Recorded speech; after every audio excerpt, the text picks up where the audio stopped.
We're going up and down, over and over, over and over. It's the same old thing. Up and down, over and under. Well, welcome back. Thank you. I haven't seen you in like 6 months. I'm so excited to be your first guest back. I know. I feel rusty. Yeah. I feel like I don't even know where to Well, start. you've already done like 7 of these. People aren't supposed to know that. Since we got back. People aren't supposed to know that I'm batching up a bunch of interviews. Should we start over? No, we can keep it going. No, but yeah, we have. And I'm actually very excited. We have had some stellar guests. Yeah. Yeah. Very exciting. Diverse guests, actually. Yeah, branching out a little bit. We've had some entrepreneurs.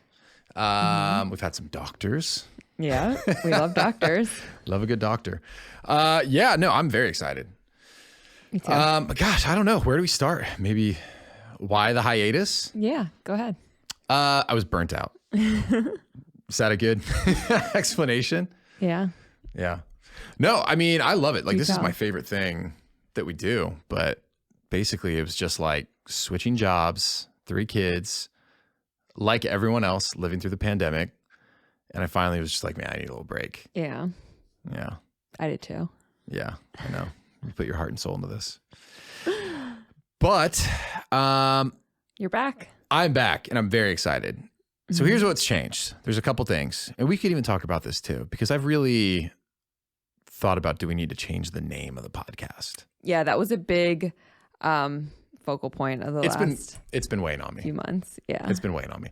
So let's talk about that. But no, a couple things. We've got a producer, which is going to make things much easier. Yeah. So, you know, in the past, I've always said like, I would love to get more of these out every week. And I think that's going to enable us to do it. We've got a couple other incredible people helping now too. So basically anything that I could have done that someone else can probably do better, someone else is now doing it. Better. We just have to make sure we don't replace me as podcaster. Yeah. For now, you're safe. Yeah, for now I'm safe. Job is safe, so long as I keep cutting the checks. But yeah, I don't know. I think one of the things that also kind of happened is, you know, I'm interested in a lot of stuff beyond just like fitness in athletics. And I think we've always had other conversations. You know what I mean? We've had people who are therapists, people who are experts in, you know, longevity. Like, we've had a lot of other conversations. Yeah. And I think what I was wondering is like, is the scope of the show too focused? Or can we continue to kind of broaden the scope? You know, I'm going to call it this season Yeah. and not change the name. Yes. I don't know, but we've gone back and forth. I know. Well, I think because initially I love the Professional Athlete podcast because like I think it's clever. Thank you. But I think a lot of people didn't like it. They thought it was people who didn't listen. Yeah. Thought it was a podcast about professional athletes, which it's not at all. Yeah. And I get it. And it drives me nuts, but I get it. I'll tell you why. I think if people see the logo, and I don't know, send me an email, let me know. Shoot me a note on Instagram. I'm going to have to get back on that thing. Yeah. Let me know if you get it, if you like it. That'd be great. If you're like, hey, let's change things up. That's good feedback too. Yeah. I think we're going to stick with it, but Easier for everybody. easier for everybody. Because we just need to start getting these episodes out again. Because now we have a bunch of them sitting in the holster and I'm really excited to get them out. But yeah, I just think if people don't see it, they're like, oh, great. They're like, what professional athletes do you have? And we actually do interview professional athletes. So that's fair. Yeah. But I'm like, well, there's more to it. This is for like people who often, you know, are no longer a professional athlete or an athlete, you know, college, high school, whatever, still very passionate about performing at the highest level. You know, any topic that would be an interest. And I think that's what I've kind of been wrestling with, right? It's like, what really do I want to do with this show? And I think what it boils down to is, you know, helping people understand what is it that high performers are doing and bridging that knowledge gap so that anyone can operate at the highest level, right? In all aspects of their lives. All aspects.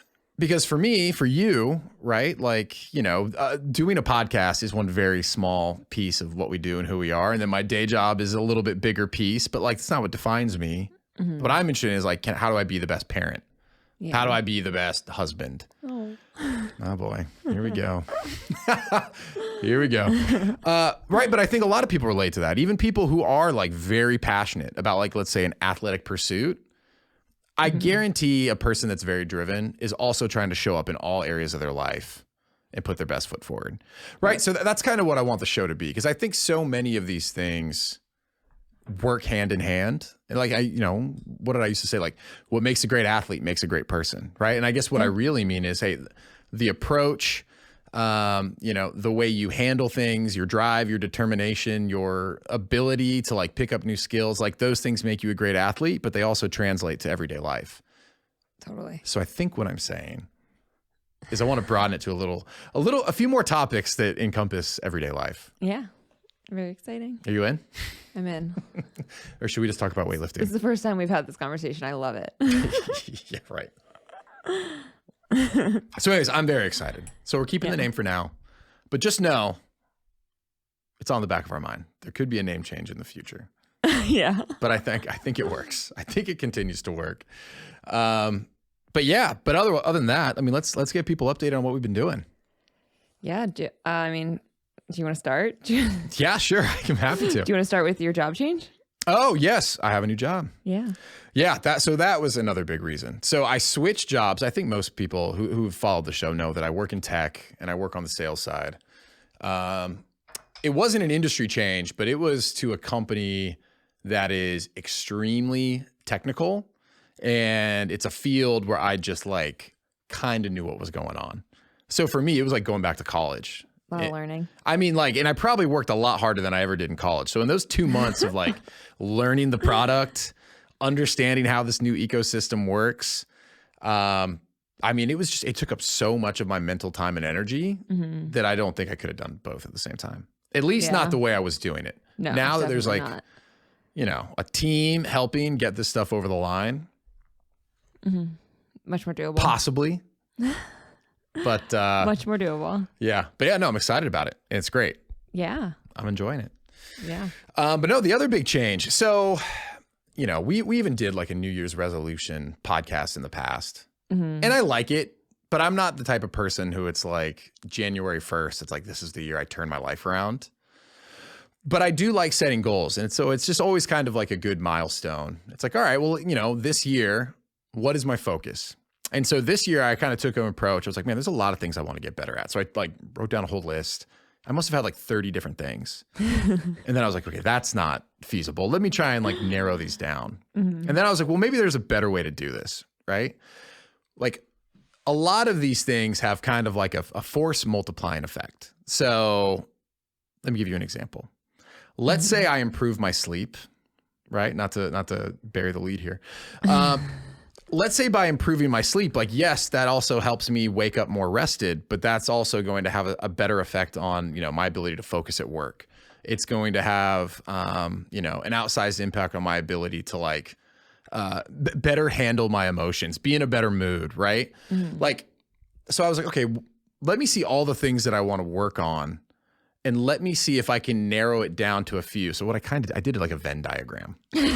Is this drawn out somewhere? Yeah, I didn't show you this, did I? No. Is this the first that you've heard of this? Yeah. I'm doing all sorts of weird shit when you're not around, just so you know. Usually on an airplane or something. But yeah, I literally did like a Venn diagram, and I kind of broke it down into like key areas that I wanted to get better, and it was probably like, physical well-being, and it was like dad, partner, and whatever. Like those weren't the exact ones, but people can kind of get these are areas of my life I want to improve. Yeah. And then what I started doing is I took those 30 things that I wanted to work on, and I was like, oh, well, like, if I did improve on that, where would it fit within this Venn diagram? Right. So maybe there was something that was specific to weightlifting. Like that might help my physical well-being, but it might not translate to like my day job, being a partner, being a parent. So what I started doing is like, as I whittled down that list of 30, I was paying attention to the ones that kind of ended up in that middle area where there's all that overlap. And so, yeah. Oh my God. This is what's going on over here. These wheels are turning, baby. And what I settled in on was, there was a couple things, but really what it came down to, I was like, okay, sleep. sleep is going to improve my physical performance. It's going to help with like longevity, health span. People are going to get tired of hearing me say health span because that's a huge focus for me right now. It's going to help me show up better at work. I'm going to look better, feel better, perform better, right? So I was like, all right, let me just like change my focus and let me just, rather than having like my 5 goals that I'm going to try to achieve this year, let me just focus on this one thing. So I picked sleep. Yep. As you're painfully aware, I've been doing all sorts of wacky shit to try and improve our sleep. And we'll do a separate podcast about that. But the other thing, maybe we should just talk about sleep this episode. We were going to talk about fasting, and then I just completely went off the rails. Yeah, we can talk about sleep. Yeah, whatever. So anyways, sleep is the big one. But the other big change that I made at that exact same time, and for me, part of it was this was a means to hopefully improve the quality of sleep I get, was I started doing intermittent fasting. He invented it, actually. Shut up. Okay. Sonia gets very territorial that I'm excited about intermittent fasting because she's been doing it for years. So why don't I hand it over to you now? And you can talk a little bit about your intermittent fasting routine. And then if you feel it's appropriate for me to do so, I'll also weigh in and give my opinion on the matter.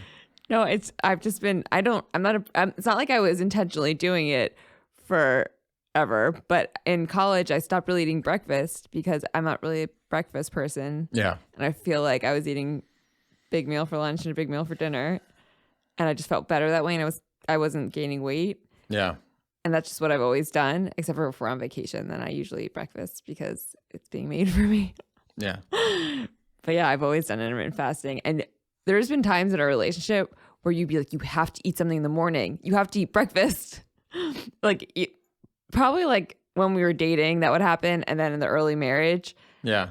Definitely when I was pregnant, which I was like usually eating breakfast when I was pregnant. I think in that one instance, I think like I might breastfeeding. Be right. I think that one I'm actually pretty spot on.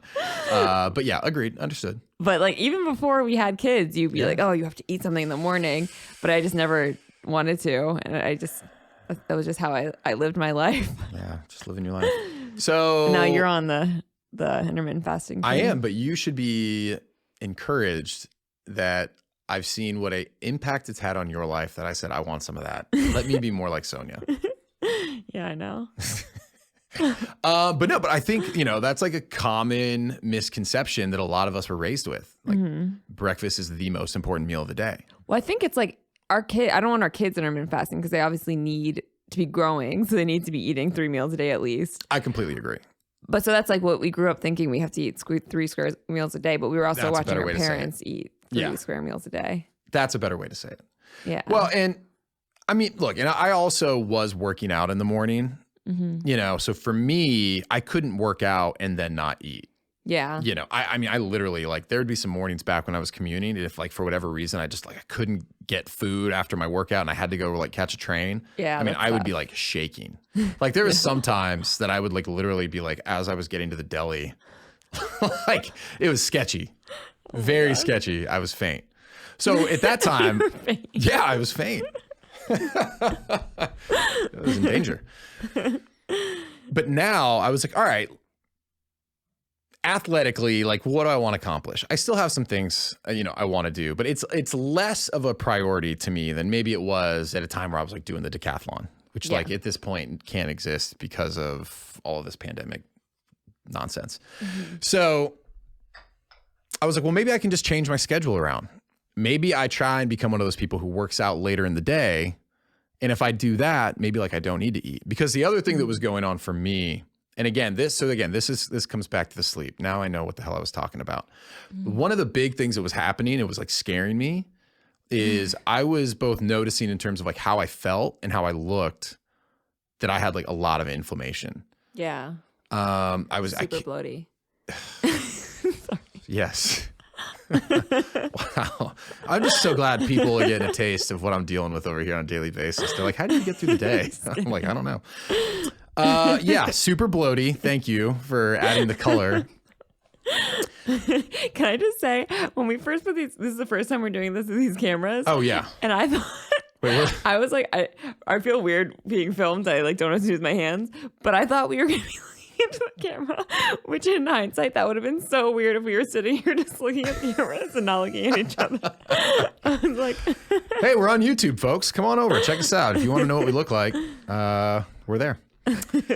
Yeah, that would have been weird. yeah. That would have been literally having like a remote call 6 feet apart from each other. I know. I don't know why I thought it. But then you were looking at me, so I was like, oh. Oh, he's over there. Yeah, I think this works. I hope. We'll find out. No, it would have been weird to do it, but I was thinking. That's okay. We'll try it. No. But what I was going to say, and maybe people relate to this, I was getting like, for the first time in my life, like consistently like big bags under my eyes. Yeah. And I was kind of like, what the hell is going on? And like sometimes I would wake up and my hands would feel like really swollen.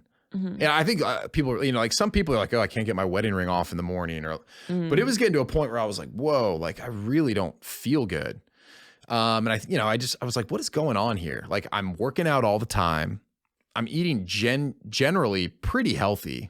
Yeah. I'm not one of these people, like we're talking about intermittent fasting. I'm not like crazy adhere to a diet type person, but we eat pretty healthy. Like we're 80, 90% of the way there. So I was like, what is going on? Like, why is this happening? And then I started looking into a little bit more like the causes of inflammation. And I realized, all this eating throughout the day, because I'm a huge snacker. Yeah. Like fourth meal, I'm talking like 7 meals if we're being honest. Like I go an hour and a half and I'm like, well, time to get a Baby Bell in my mouth. So I was like, okay, like let me try and see if I change just the timing of when I eat, if it'll make a difference. And not to like get on my soapbox and tell everyone they need to be doing intermittent fasting, but I mean within, honestly, like, tell me if you remember this different, like 3 days, I was like, whoa. Yeah. I am not only feeling different, like I don't have that inflammation. I was waking up feeling way better. I didn't have the bags under my eyes. But I also just started like cutting fat. Like I just started getting like really cut again. So ripped. So it's just getting so ripped over there. Not eating. But yeah, I was like, okay, wow. This is actually making a really noticeable impact. So anyways, how long have we been doing it now? A couple months? Since January, right? I mean, you've been doing it forever, but. Yeah. No, since January. I think you started in January. Yeah. Well, and so what I want to do, I want to get someone on. I've got a couple people hopefully lined up to talk specifically about like physiologically what's going on. Why is that reducing inflammation? I think we've had a lot of conversations. That would be really interesting. Yeah, because I just think like we generally don't understand the average person. Like, again, like we have this freaking podcast. We're talking to specialists all the time, and I'm sitting here 2 years in twiddling my thumbs being like, why am I getting fat all of a sudden? Oh, he wasn't getting fat. Oh, sorry, bloated. But I think that would be a really interesting conversation to have. Yeah. But we even took it a step further than that. Well, wait, what is it called when it like autophagy? Well, isn't that a big part of it? Yeah. Isn't that the big part of like why you're supposed to intermittent fast? Big anti-aging kick over here at the Gunter household. Yeah. Yeah. I mean, look, this is like going to be the layman's idiot's version of like how that works. But basically it's like when you starve your body of, like food, nutrients, it needs to produce energy, right? Like you need to function. So I think that's a big reason like people use, they do the keto diet. That's about like, hey, we're going to get our body into ketosis. And for certain periods of the day, like we're going to use fat as energy versus carbs, right? Too high. Too high. All right. Take it easy, Ricky Bobby. So there's that. But the intermittent fasting, it's like, hey, look, if you want to improve your, longevity, your lifespan, your health span, it's like proven in a lot of these animal studies that, sustained time frames where you're abstaining from food causes this process in the body called autophagy. And basically, again, this is like the real idiot's version, but basically it's like when your body doesn't have anything else to eat, it starts eating itself. It starts going after like cells. But like the bad cells, right? Yeah, just right. Like you think about it, like a survival standpoint, it's like it starts going after like the damaged cells instead of like the healthy ones, because it's all about self-preservation. So we'll have someone on to talk about that. I don't even want to go down that road because I'm going to get a bunch of emails being like, that's actually not how that works. But Anyways, so yes, that was a big piece of it. Because I think I'm 35 now. You just kind of start looking around. Then you're like, not getting any younger. No. And I'm getting bloaty. I need to do something to like tighten this thing up. So that was a big piece of it. But yeah, I mean, I'm shocked.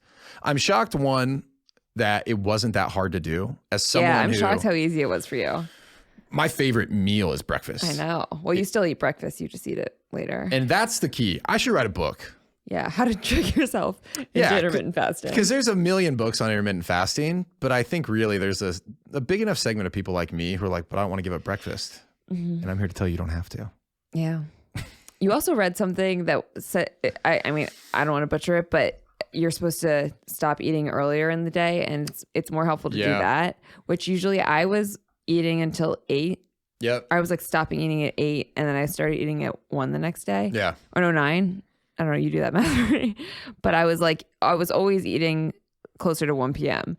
And I was eating I wasn't stopping myself if I wanted like a snack right before bed. But now we pretty much stop at 7, if not earlier. Yeah. Every day. And then so you're eating your lunch, but breakfast at 10:30, which is not. I would say that's totally doable. That is really, those are the days that's the easiest. When again, we have 3 young kids, like our weeknights are not spent out in the city going to restaurants till 11. So it's a little bit easier for us. But like the nights where we're done eating by like 6:30, bedtime's, an hour after that, hour and a half, I'm eating by 10:30. So to me, that's not even, I don't even feel like I did any intermittent fasting. And also when you finish like eating earlier, you're not as hungry the next day. Like I feel like if we have a late meal, then that we're is so true. hungry. Yeah, that is. I agree with you.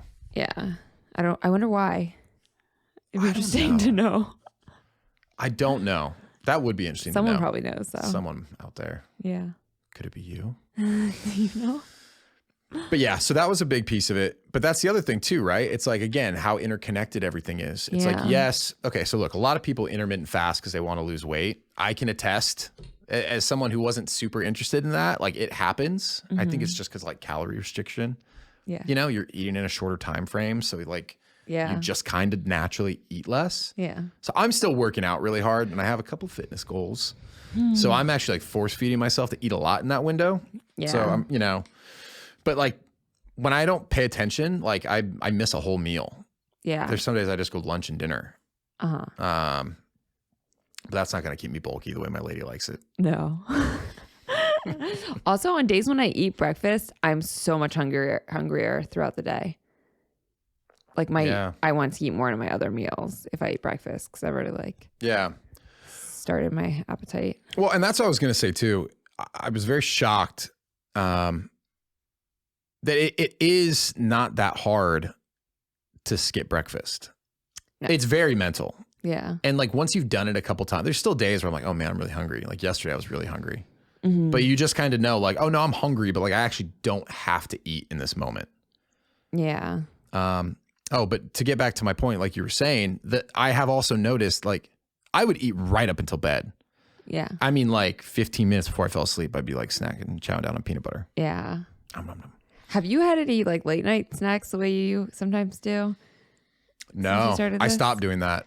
Yeah. Sometimes he wouldn't be able to sleep at like 3 a.m. or something, and you'd go down and eat cereal or peanut butter. Hence my need to improve my sleep. I'd like wake up to the smell of peanut butter at like 2 a.m. He's like slapping his lips. The jar in between our pillows, just in case. That's actually not a bad idea.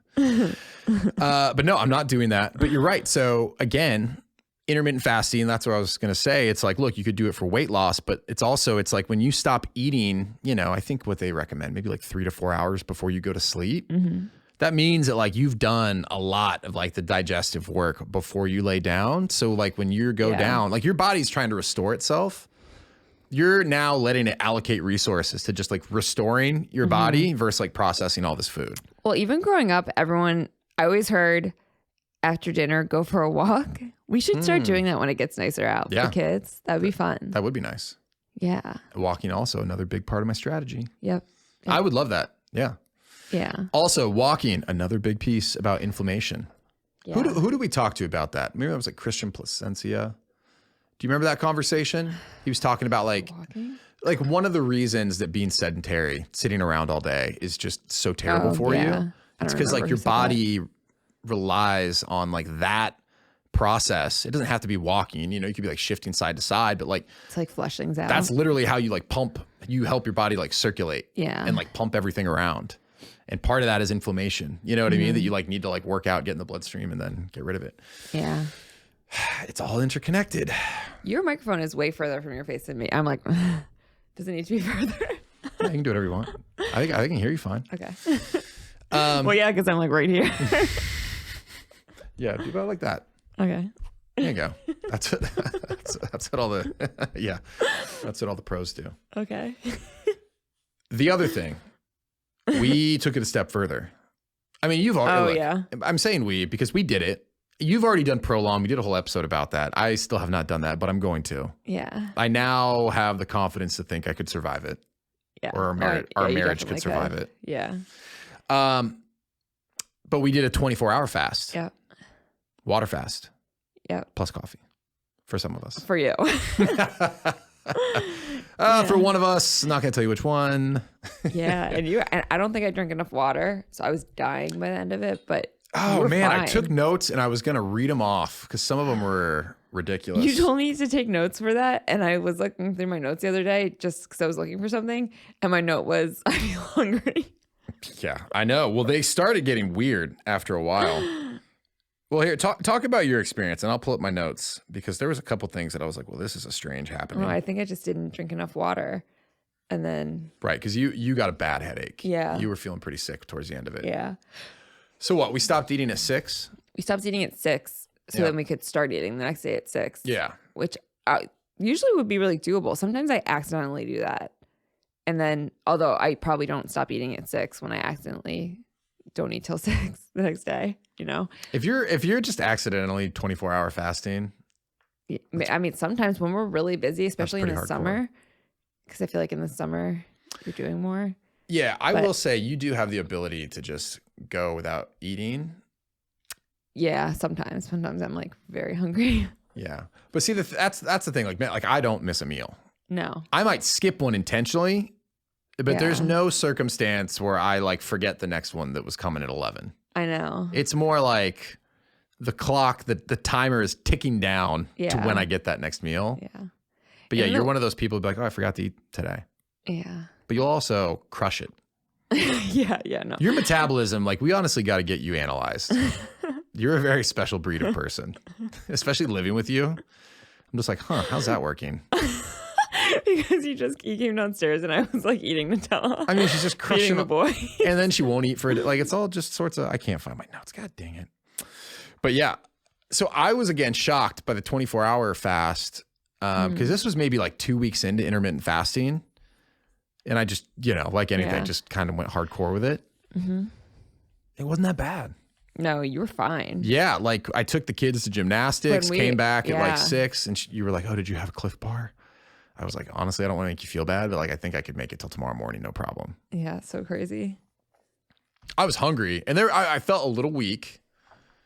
Yeah. A little weak for sure. Some would say faint.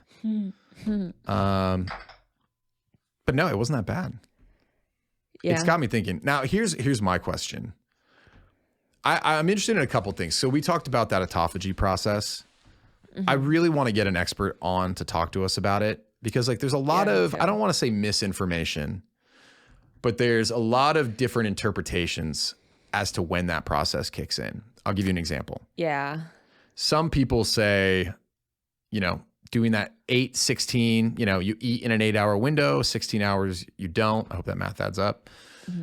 You know, by the end of that 16, like that autophagy process is kind of starting, right? And the thought would be like you're doing it every day, you know, so you're getting some of these like longevity benefits. Other people are like, no, that process doesn't start for 24 hours. Right. So you might be doing a great thing. You're losing weight because you're eating less calories.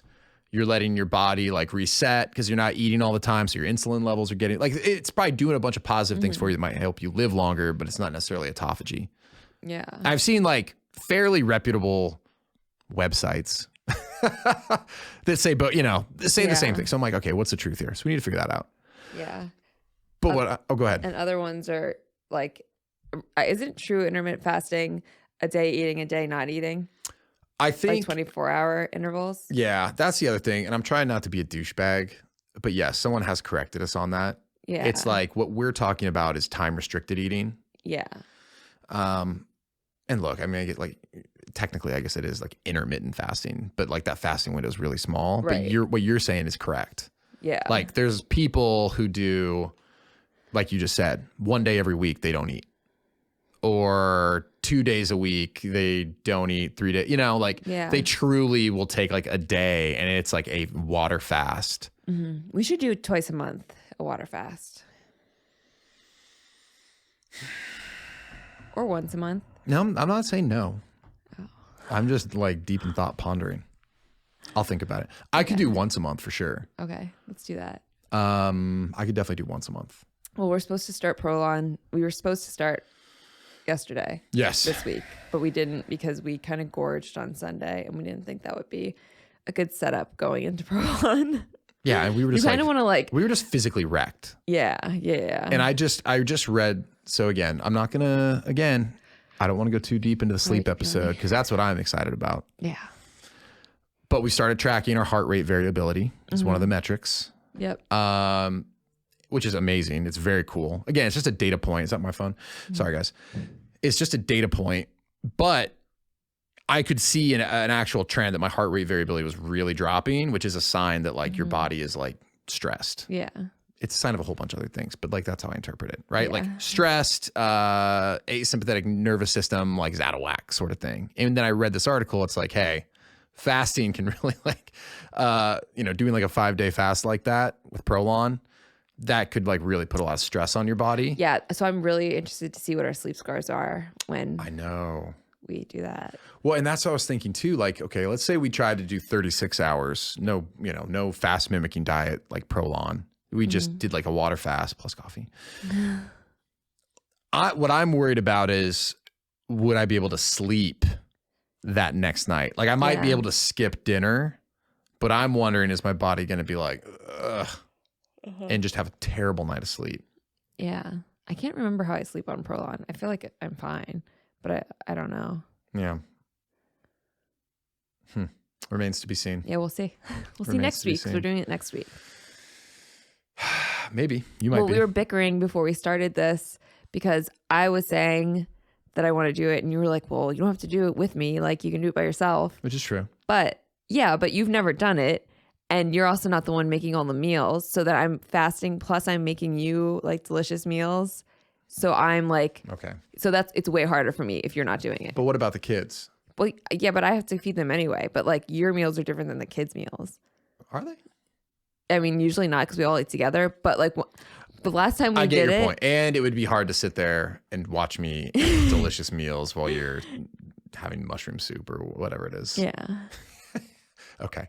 Yeah. Yes. All right. But can I be honest? Here is my concern. Okay. My concern is I don't know how I'm going to react, to it. Yeah. If we're both stressed out, I'm like, Yeah. Are we setting ourselves up for a week where we're both just like nerves are frayed? I feel like I'm usually fine when I do it. And I did the 24 hours, so maybe I'll be fine. All right. Maybe next week. Maybe. But I'm intrigued. We travel that week, so. Oh, then no. I might still do it then. All right. Well, then so we're back to where we started. You are welcome to do it. But I want to do it before we have a ball, and I want to look svelte. Yeah, that is like the opposite. I do not want to look famished prior to like being around people. Yeah, I know. Whatever. I don't really care. Probably great for the jawline anyways. So what am I saying? Any other thoughts on fasting? Do we cover it? Yeah, I think so. I feel like this is a good welcome back episode. Yeah. Welcome back. Welcome back. Welcome back. Welcome back. We've missed you. But yeah, this is good. So we've got some really good shows coming. And like I said, we're going to keep the name for now. Mm-hmm. I still love it. That was the thing. We had a couple. I would get really excited, and then I would talk to someone. They'd be like, "Oh, but I love the Professional Athlete podcast." I'm like, "Yeah, yeah." I but do it's too. people who, I love it too.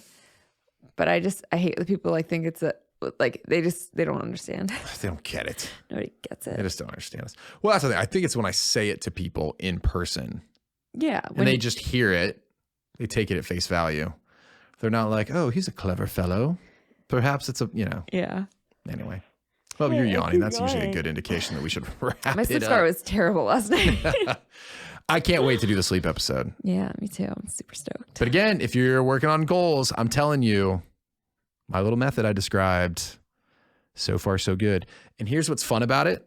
Wait, your little method? Yeah, for narrowing it on one goal. Okay. So my thing this year is like Your Venn diagrams? focus. Okay. Right? Uh-huh. I don't want to be running in a million different directions. Yeah. You know what I mean? So it's like if my core focus is improving sleep, there's a bunch of things I can do to try and improve my sleep. That might be how I accomplish that goal, but my end goal is better quality sleep. Yeah. Which touches really every part of your life. The Venn diagram. Yeah. Living in those middle circles. Yeah. I'm going to Google what a Venn diagram looks like after this. Oh, it's going to take you back to like 7th grade I feel like it's like the bubbles, English the lines class. connected. Is that what it is? No. God, what's that called? Like a brain map? I don't know. I know what you're talking about. Yeah. Oh God, or people are screaming if they're actually Harper listening to might this. know. Yeah, Harper would know. Anyway, well, welcome back. Welcome back. It's nice to see you again. Thanks. Hopefully I See, now you're looking at me when you say I was talking to you. Oh, welcome back to me? Yeah. Oh, I thought you were What, the people on the interwebs? You think they're still here? They're like, I didn't wait 6 months for this. Oh, okay. I was looking at you. But yeah. Okay. All right. Well, we will see you next week, folks. As I said, we got a lot of great episodes coming out and more exciting things to come. So we will see you then. See you then. All right. Bye.